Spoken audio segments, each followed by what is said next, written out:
kabarnya? Ketemu lagi dengan saya Renia di program kita Persembahan untuk Bunda. Bunda cerdas, keluarga bahagia.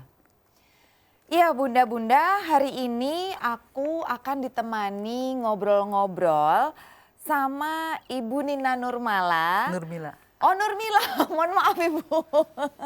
Nah beliau ini adalah guru besar dari Universitas Islam Negeri di bidang fikih perempuan, betul ya Ibu ya. Nah, sekaligus beliau pun aktif di Kongres Ulama Perempuan Indonesia. Dan di tahun 2015 sampai 2019, Ibu adalah komisioner Komnas Perempuan. Aduh, luar biasa. Hebat ya bunda-bunda tamu aku hari ini. Nah, Ibu, hari ini tim kreatif ingin bicara sedikit agak lebih berat dari topik persembahan untuk Bunda biasanya. Karena kan beberapa waktu lalu kita dihebohkan Ibu sama 2 berita pengeboman. Dan kebetulan pelakunya itu adalah wanita gitu. Nah hal tersebut juga yang akhirnya membuat kami ingin ngobrol-ngobrol nih sama Ibu, mengundang Ibu ke sini sekaligus untuk belajar lah lebih dalam tentang peran perempuan terutama di dalam keluarga gitu ceritanya Ibu. Nah kita langsung aja ya Ibu ya, langsung ngobrol-ngobrol aja. Kan berita tentang bom beberapa waktu yang lalu nih wow banget gitu ya Bu ya, apalagi setelah kejadian yang di ini apa namanya Mabes Polri itu langsung dia pelakunya memang perempuan. Nah kok bisa sih Bu perempuan tuh bisa ikut terlibat dalam kegiatan terorisme? Kan sejatinya perempuan tuh biasanya dikenal dengan apa ya, sosok yang lembut, sosok yang keibuan. Kok tiba-tiba bisa seperti ini? Menurut pandangan Ibu seperti apa Ibu? Ya, saya merasa prihatin ya dengan keterlibatan perempuan di dalam aksi terorisme ya, dan itu sebetulnya merupakan strategi baru ISIS untuk menyalahgunakan ataupun memanfaatkan situasi pemberdayaan perempuan yang sudah diusahakan oleh pemerintah dan masyarakat gitu ya. Nah, tadi dikatakan perempuan itu kan lemah lembut. Sebetulnya ketika dikatakan perempuan itu lemah lembut itu adalah gender stereotype. Gender stereotype itu adalah ekspektasi masyarakat yang berdasarkan biologis perempuan. Sebetulnya sih perempuan itu adalah manusia seutuhnya. Jadi harus dilihat bahwa sebagai manusia seutuhnya dia bisa membuat keputusan baik itu untuk berbuat baik ataupun untuk berbuat tidak baik, sama seperti laki-laki juga. Karena masalah lemah lembut itu kan berarti femininity ya, femininitas gitu ya. Itu adalah konstruksi budaya. Sebetulnya laki-laki juga bisa lemah lembut, perempuan juga bisa garang gitu ya. Jadi sebetulnya lebih baik kita keluar dari stereotip, gender stereotip itu. Iya, jadi kita harus mewaspadai baik laki-laki atau perempuan bahwa mereka itu bisa berpotensi untuk menjadi teroris. Dan itu yang ditunggangi oleh ISIS. ISIS. Memang strateginya seperti itu. Jadi kalau dulu ya yang jaringan teroris dulu tuh yang Jamaah Islamiyah mereka tidak melibatkan perempuan sama sekali. Jadi misalnya dia rekrut laki-laki tuh. Sampai istrinya tuh nggak tahu kalau dia itu memang teroris, jadi dijaga rahasia gitu. Tahu-tahu misalnya suaminya tuh pergi lama, nggak kembali, kadang-kadang pulang, terus nggak kembali. Tahu-tahu udah ditangkap oleh Densus 88, shock di depan istri dan anak-anaknya seperti itu. Itu masa dulu. Tapi sekarang kalau ISIS itu melakukan strategi baru dengan merekrut perempuan. Juga kemudian karena merekrut perempuan, anak juga terekrut karena kan memang posisi ibu itu kan sebagai kebanyakan di dalam konstruksi sosial kita di masyarakat kita itu ibu itu diharapkan mendidik anak sehingga kemudian kalau dia terpapar radikalisme dari pasangannya atau dari media sosial maka dia juga akan menyebarkan ideologi ataupun pahamnya itu kepada anak atau kepada suaminya. Oh gitu. Jadi sekarang belum tentu laki-laki duluan ya Ibu ya, justru bisa jadi perempuannya dulu habis itu dia bisa menularkan ke suami sama anak-anaknya. Ya, kita harus melihat bahwa perempuan itu adalah manusia seutuhnya. Iya betul. Iya, manusia seutuhnya yang dia bisa membuat keputusan apakah dia akan berbuat baik atau berbuat tidak baik. Berdasarkan pengaruh yang dia terima. Berarti kitanya harus cerdas ya. Ya, itu critical thinking. Jadi harus berpikir kritis gitu terhadap konten-konten di media sosial, terutama di dalam wacana keagamaan, hati-hati gitu ya kalau misalnya ya ada wacana keagamaan misalnya promosi poligami ataupun sunat perempuan ataupun meminta apa namanya berkerudung dan tutup walaupun tidak burka semua orang itu. yang berkerudung dan bersadar itu adalah secara ideologis mereka mau jadi teroris ya. Kalau menurut Ibu, kenapa Bu perempuan Indonesia saat ini rentan terpapar hal-hal yang radikal gitu? Sebenarnya apa sih arti radikalisme dan terorisme? Saya rasa nih bunda-bunda di rumah nih juga masih banyak nih Bu yang belum mengerti deskripsi radikalisme itu sendiri itu apa gitu. Boleh nggak Ibu tolong dijelasin ke bunda-bunda dengan bahasa yang sederhana apa sebetulnya radikalisme dan terorisme itu? Jadi sebetulnya orang itu tidak tiba-tiba menjadi teroris ya. Jadi ada step sebelum sampai kepada menjadi teroris. Jadi awalnya itu biasanya itu ada wacana untuk membangkitkan bahwa ada ketidakadilan loh di sekitar kita. Nah, ketika mereka sudah menyadari dan bisa melihat adanya ketidakadilan di sekitar kita, nah itu dibikin marah tuh. Nah, setelah Dibuat narasi-narasi yang bikin emosional emosi. gitu ya Bu? Dan ketika sudah dibikin marah, salahmu loh, salahmu loh. Ini tuh terjadi ketidakadilan itu. Sudah step yang bilang itu salahmu, maka saya harus melakukan sesuatu. Kemudian direncanakan untuk melakukan teror dan kemudian terjadilah terorisme. Jadi kalau radikalisme itu adalah menginginkan perubahan dengan cara yang instan, cepat dan dalam radikalisme itu ada ekstremisme yaitu membolehkan kekerasan gitu ya dalam melakukan perubahan itu. Jadi itu namanya violent extremism gitu ya. Kalau dalam bahasa kuatnya gitu.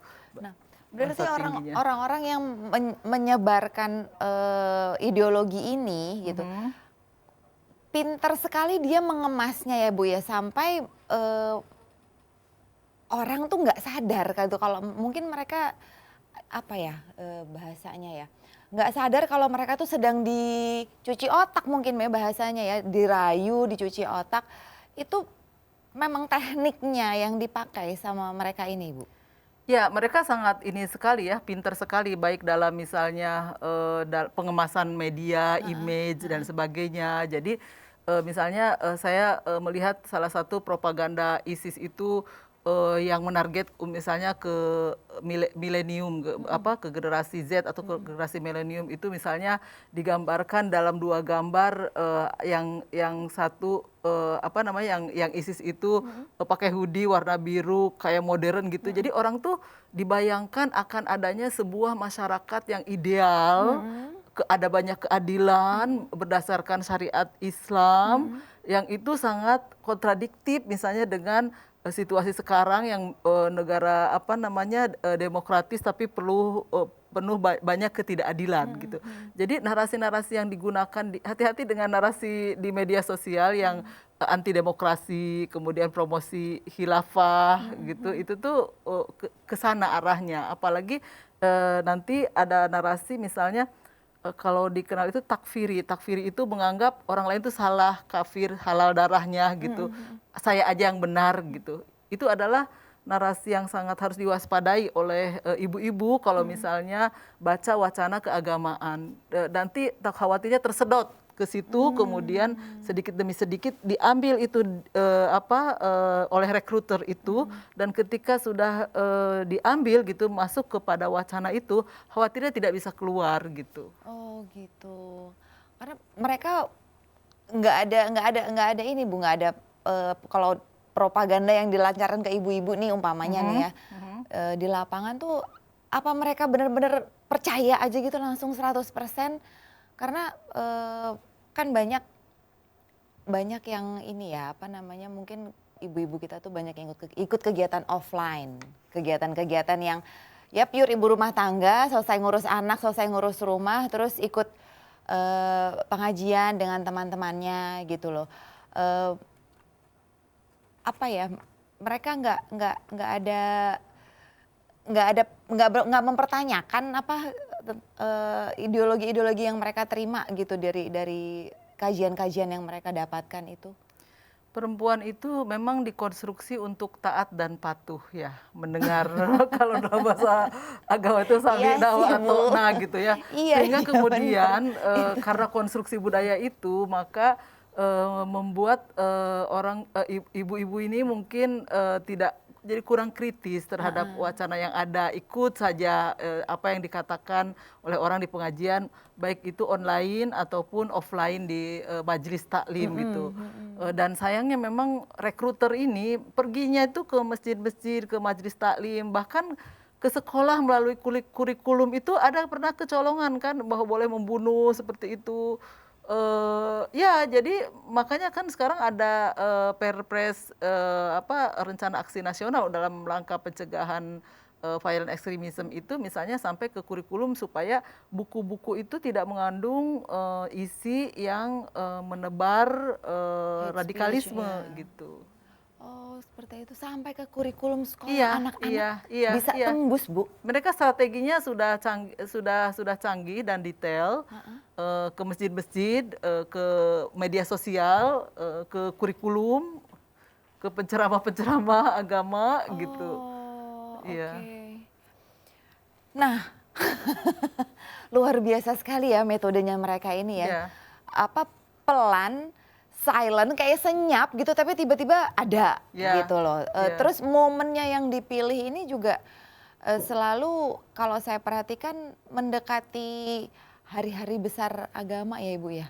Oh, Hampir. anytime, kapanpun bisa. Dan ini sudah lama sekali dari tahun berapa ya 2000-an itu narasi ini begitu kencang gitu Heeh, ya. heeh, heeh. Oh gitu. Iya. Nah, ini Bu, menurut risetnya BNPT Mhm.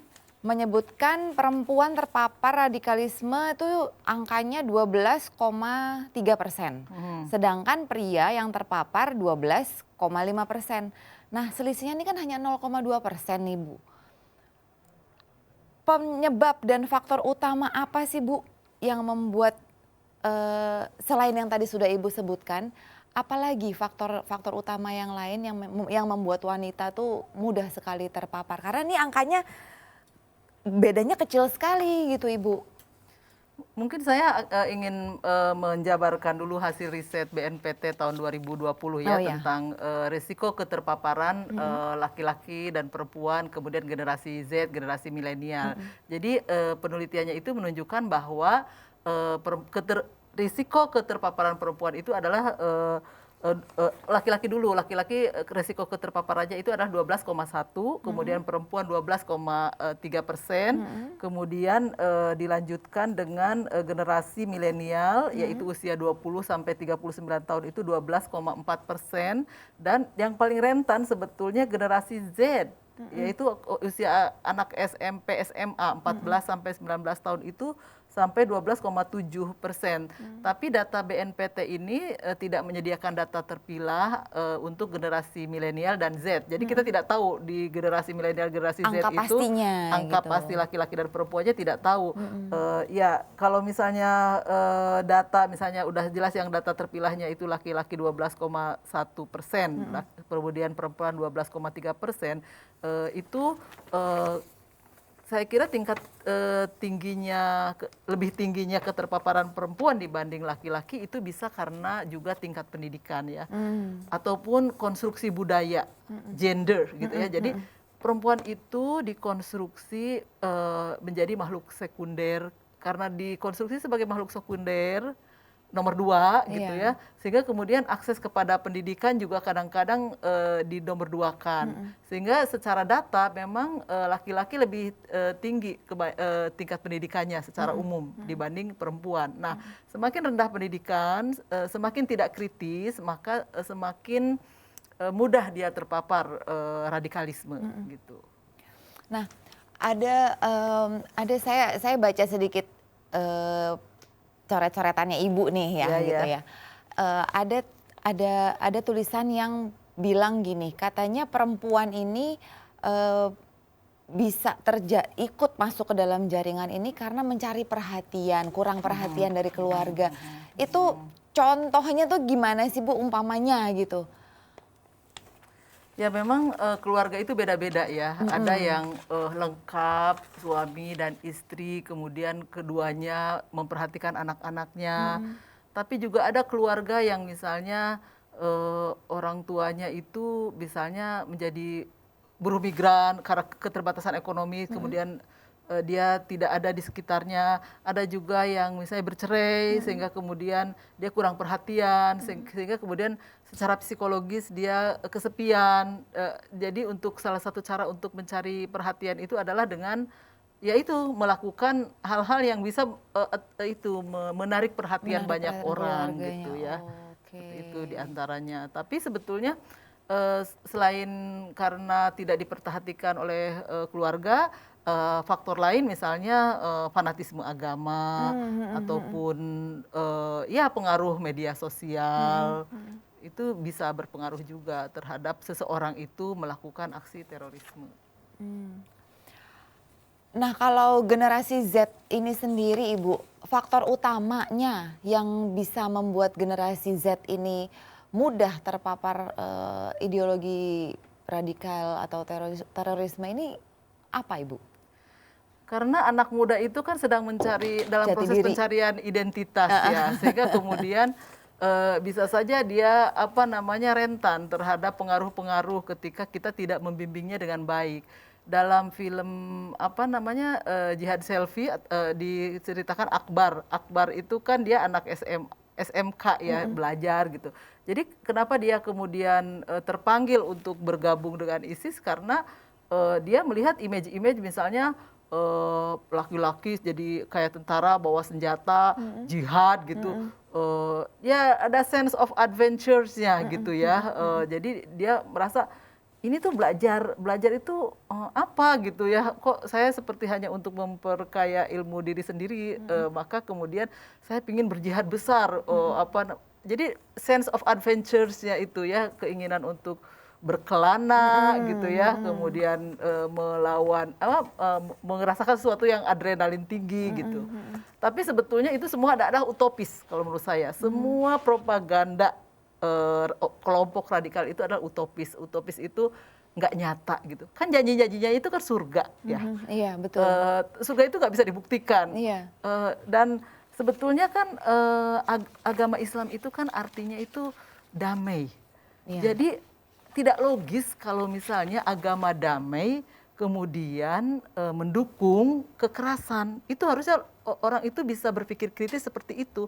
Islam, peace, ya salam, damai gitu Damai, ya. mestinya. Jadi tidak ada justifikasi berbuat kerusakan atau membunuh orang lain. Bahkan Al-Quran itu banyak sekali melarang membunuh gitu ya. Saya sebutkan aja potongan-potongan Ibu, ayatnya. nah nanti kita keep dulu ya Bu ya, jangan dikeluarin dulu karena kita harus break dulu sebentar. So bunda-bunda, nanti kita akan lanjut lagi ngobrol dengan Ibu Nurmila di segmen kita yang kedua ya. Jangan kemana-mana, kita berdua akan kembali lagi.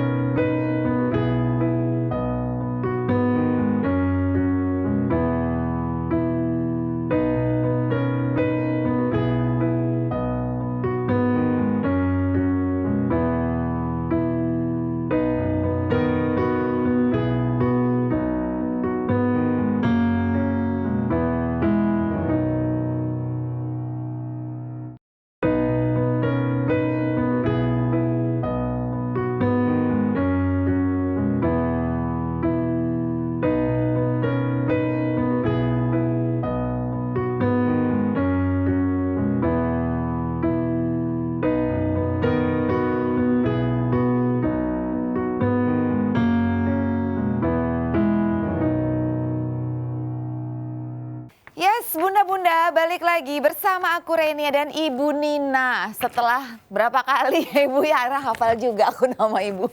Ibu Nina Nurmila. Nah, kita langsung lanjut aja ngobrol-ngobrolnya Ibu ya, kayaknya makin seru nih gitu. Nah, bunda-bunda, aku langsung akan masuk ke pertanyaan yang berikutnya nih. Ibu tadi kan kita mention sedikit di segmen kita yang pertama tentang bahwa sekarang yang harus lebih diwaspadai ini tidak hanya kaum perempuan yang terpapar ideologi radikalisme ataupun terorisme, tapi juga anak-anak mereka, generasi Z ya Ibu ya.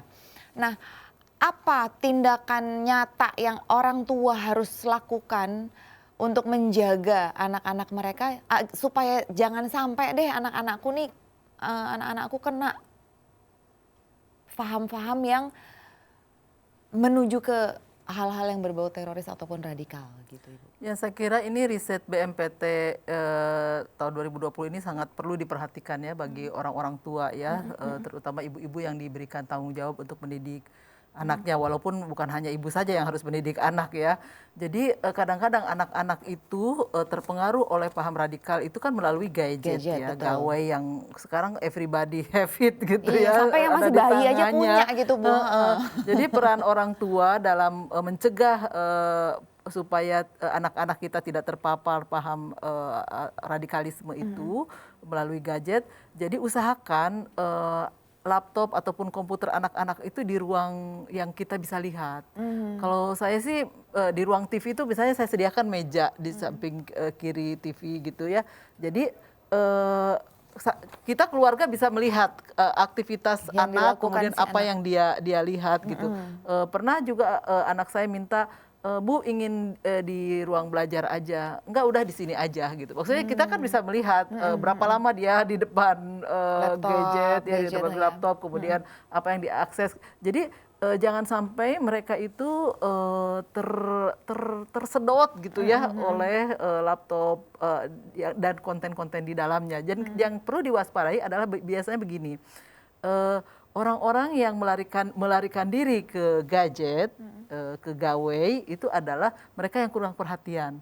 Nah, ketika misalnya mereka sudah melarikan diri dan kemudian dirangkul oleh kelompok radikal itu, ciri lain adalah mereka semakin tidak terlibat dengan dunia nyata.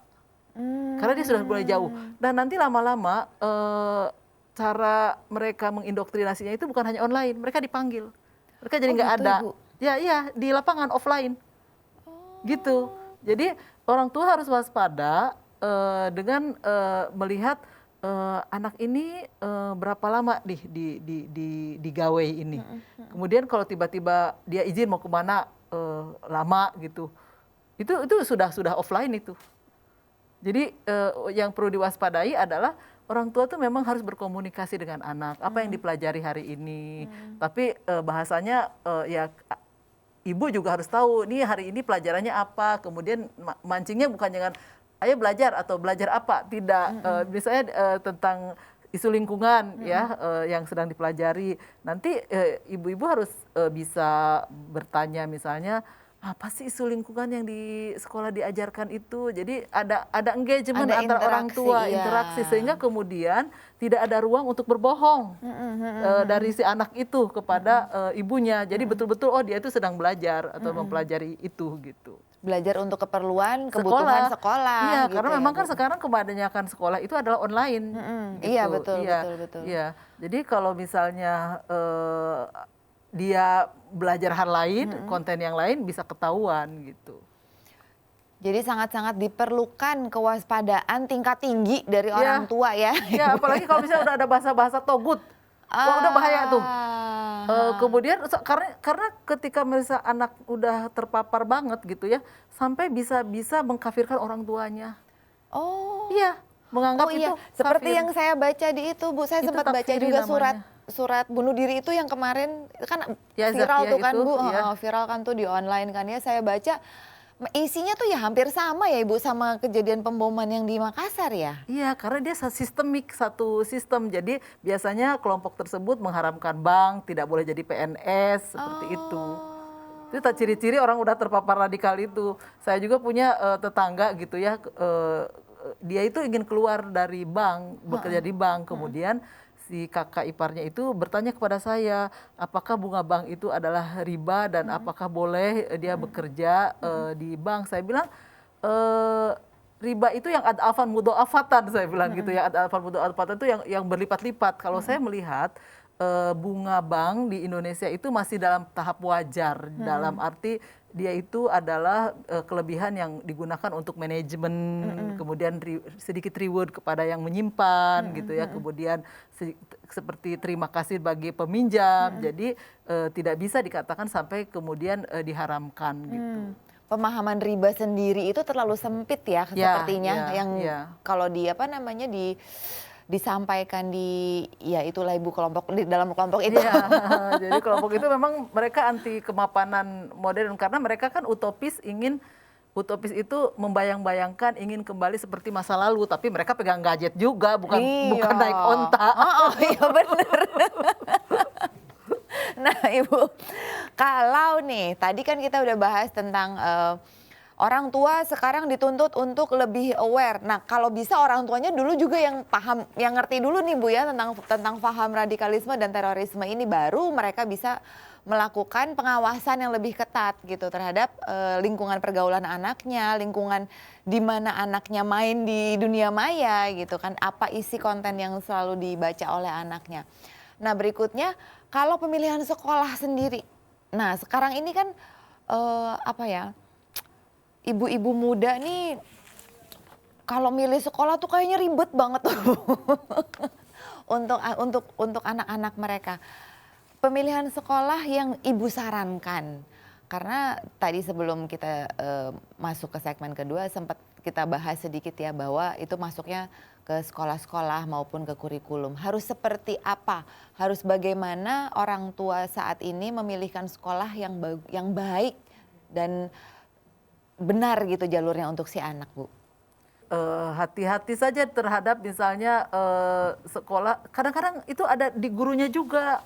Jadi guru itu memegang peran penting itu. Jadi ada misalnya guru yang misalnya memaksakan untuk memakai jilbab, itu juga perlu dihati-hati, apalagi itu di sekolah negeri ya, karena pada dasarnya masalah berpakaian itu masalah kepercayaan masing-masing, tidak bisa dipaksakan gitu, dan kita juga tidak bisa melabeli derajat orang itu dari misalnya menggunakan kerudung gitu ya, tidak mesti orang yang berkerudung itu lebih baik daripada yang tidak mengenakannya gitu, karena banyak aspek dalam diri seseorang gitu ya untuk menentukan orang itu baik atau tidak gitu. Dan ada juga yang menggunakan jilbab ataupun tutup muka gitu untuk kamuflase tindakan terorisme, sehingga kemudian kita tidak bisa menjudge moral seseorang itu dari berjilbab atau tidak gitu. Tapi biasanya sekolah-sekolah itu memang harus hati-hati lah dalam hal misalnya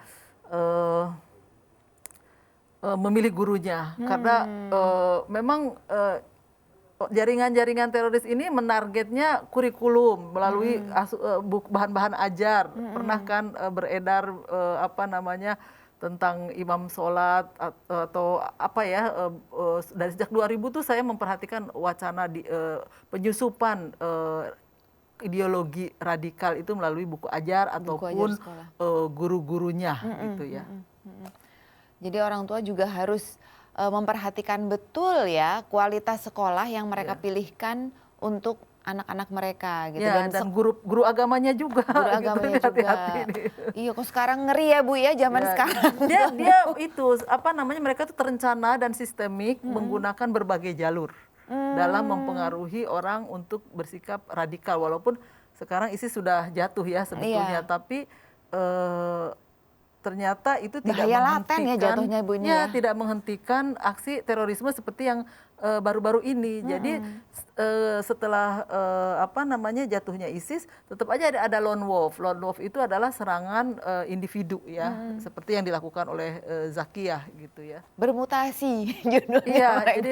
Jadi sekarang individu ininya sifat penyerangannya. Oke. Nah, kayaknya kita mesti break lagi nih Bu. Nanti kita akan ngobrol-ngobrol lagi ya Bunda-Bunda di segmen kita yang ketiga. Jangan kemana-mana, tunggu kita berdua kembali lagi.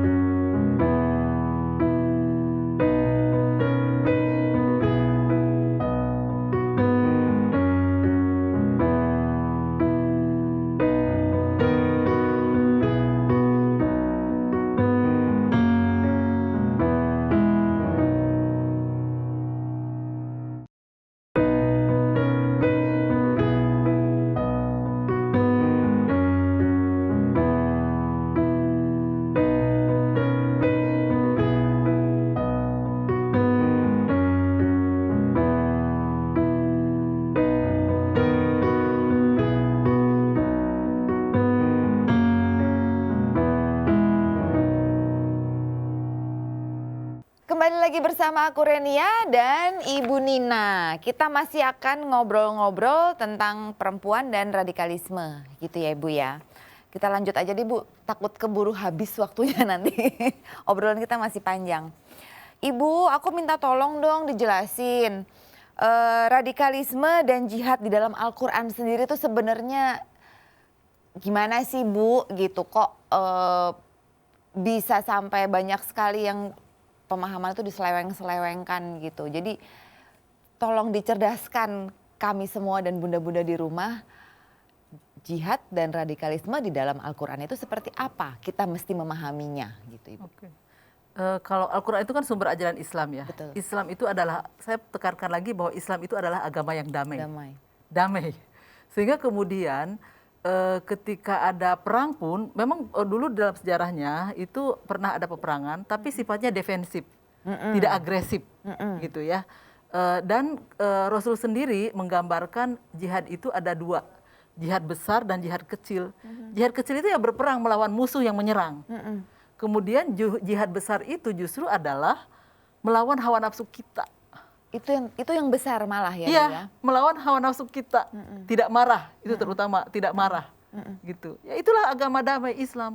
Dan sebagai agama damai, tujuan utama dalam syariat Islam itu adalah hifdzun nafas. Hifdzun nafas itu adalah menjaga jiwa. Jangan sampai orang tuh membunuh orang lain. Dan begitu banyak ayat-ayat Al-Quran yang melarang membunuh. Ya, saya sebutkan saja beberapa petikannya gitu ya. Misalnya, A'udzubillahi minasyaitonirrajim, bismillahirrahmanirrahim, wala taqtulu anfusakum. Kemudian wala taqtulun nafsal ladzi harramallahu alaik. Ya. Kemudian jadi ini artinya wala taqtulu anfusakum itu adalah janganlah engkau membunuh dirimu, jangan bunuh diri. Nggak boleh itu, karena namanya kematian itu sudah ditentukan oleh Allah. Tidak boleh minta mati, katanya ini juga kan lagu, janganlah minta mati datang kepadamu gitu ya. Allah sudah menentukan itu. Dan ketika sudah pasti waktunya Anda tidak bisa lari gitu. Jadi hanya Allah yang punya kuasa untuk mengambil kehidupan kita gitu ya. Dan wala taqtulun nafsal lati haramallahu illa bil haqqi. Jadi jangan engkau membunuh orang lain kecuali memang itu harus gitu. Ketika misalnya kita mau dibunuh maka kita membela diri gitu ya. Dan diibaratkan orang yang membunuh satu saja itu bagaikan membunuh semua orang. Dan yang mempertahankan kehidupan satu orang saja maka dia itu bagaikan mempertahankan kehidupan banyak orang. Itu dalam ayatnya man qalatala nafsan bi ghairi nafsin aw fasadin fil ardi faka'annama qatalan nasa jami'an wa man ahyaha faka'annama ahya'an nasa jami'an. Itu ya. Jadi betul-betul Islam itu menghargai kehidupan sehingga tidak mungkin tidak mungkin betul janji orang yang mengatakan bahwa bom bunuh diri itu akan langsung masuk surga. Tidak. Itu sangat melanggar ayat bahwa jangan engkau membunuh diri kamu dan juga jangan membunuh orang lain. Mungkin dia begitu dar langsung neraka. Iya. Itu logisnya karena Islam itu adalah agama kedamaian sehingga kemudian yang membahayakan itu dilarang. Dan mungkin penting ya yang penting untuk saya baru teringat pencegahan terorisme itu adalah mempertemukan antara korban dan pelaku gitu ya. Jadi sehingga kemudian pelaku itu bisa mendengar bagaimana menderitanya para korban terorisme. Saya pernah di beberapa forum itu mendengarkan korban yang sebetulnya dia itu tidak sampai meninggal, apalagi kalau meninggal kan kasihan ya keluarganya gitu ya. Jadi tangannya waktu itu dia korban korban bom di depan kedutaan Australia. Dia itu mau kuliah di Perbanas, dia di bis gitu ya, kok tiba-tiba dia terkena, katanya cuma hanya tangan, tapi kemudian dia operasinya itu memerlukan waktu sampai 2 tahun berkali-kali gitu ya. Dan gara-gara treatmentnya untuk pengobatan itu dia sampai bercerai dengan suaminya karena suaminya tidak tahan ya dengan begitu lama ditinggal istrinya. Kemudian ada juga yang korban bom Marriott itu dia tadinya sebetulnya ke situ tuh mau merencanakan acara untuk prewedding gitu ya. Sampai kemudian dia tidak punya kepercayaan diri untuk menikah karena kan menikah itu kan salaman gitu ya. Terus dia tangannya terluka dan kemudian akhirnya tidak jadi menikah gitu. Jadi begitu banyak pengaruh dari perilaku bodoh dan selfish, maksudnya egois orang hanya karena mengejar surga, sebetulnya kemudian berakibat buruk kepada banyak orang. Itu harus diketahui oleh para calon teroris yang direkrut ya. Dan para mantan napi teroris yang sudah sadar juga bagusnya itu diberikan ruang yang banyak. Bahwa semua propaganda ISIS, propaganda kelompok radikal itu semuanya tuh cuma hayalan yang tidak nyata saja. Dan hanya memberikan keburukan kepada banyak masyarakat gitu. Dan akhirnya mereka justru membantu pemerintah ya Ibu ya untuk, untuk mencerdaskan banyak orang. Ya. Oke. Bunda-bunda pada akhirnya jangan menganggap sepele ya Ibu ya gitu, bahwa memang ini tuh hal yang bahaya, nggak kelihatan tapi nyata dan ada gitu. Jadi upaya kita berdua di sini adalah memberikan pencerahan, knowledge kepada bunda-bunda. Yuk hati-hati sama ideologi radikal dan terorisme. Oke Ibu, kita lanjut nih ke pertanyaan saya yang berikutnya. Ini aku mau minta Ibu untuk para bunda nih nasihat. Kalau bunda-bunda yang ikut kelompok kajian apa Ibu namanya Bu, dakwah, itu apa yang harus mereka jadikan self awareness, bahwa harus hati-hatilah terhadap pengajian-pengajian yang mereka hadiri, yang mereka ikuti. Itu tanda-tanda apa yang harus bunda-bunda pahami betul kalau udah ada dalam isi materi kajiannya tuh ada apa, oh aku harus ini nih gitu. Itu apa yang harus jadi remnya mereka Ibu? Yang perlu diwaspadai itu adalah kalau misalnya mengikuti pengajian, misalnya banyak kritik terhadap perempuan, mengkritik itu boleh ya. Tapi kalau misalnya kemudian menjadikan pemerintah sebagai togut, kemudian anti demokrasi gitu ya, anti demokrasi itu nggak boleh pemilu kayak gitu.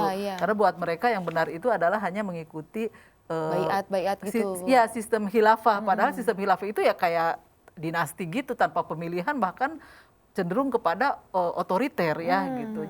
Jadi semuanya itu utopis. Jadi hanya bayang-bayangan aja dibuat orang tuh tersedot dengan bayang-bayang baldatun thayyibatun warabun ghafur. Jadi negara yang adil dan makmur, penuh keadilan. Padahal belum tentu juga itu menjamin. Jadi itu semua hanya bayangan saja gitu ya, janji-janji surga. Kalau dalam wacana perempuan gitu ya itu tadi saya sudah menyebutkan, hati-hati kalau misalnya ada promosi poligami, promosi nikah anak, kemudian sunat perempuan, itu nikah udah tanda-tanda. Nikah anak itu gini, jadi lebih baik menikahkan lebih awal daripada menjadi perawan tua ataupun zina. Usia anak-anak itu kan 0 sampai 18 tahun, misalnya 16 tahun udah dinikahkan, 15 tahun udah dinikahkan. Itu bahaya sekali untuk kesehatan reproduksi. Dan mereka itu kan usia sekolah sebetulnya. Yang paling baik untuk anak 0 sampai 18 tahun itu adalah sekolah, bukan untuk nikah, karena nikah itu adalah jendela untuk kekerasan seksual. Dan kelompok-kelompok teroris itu pada umumnya mereka pasti poligami.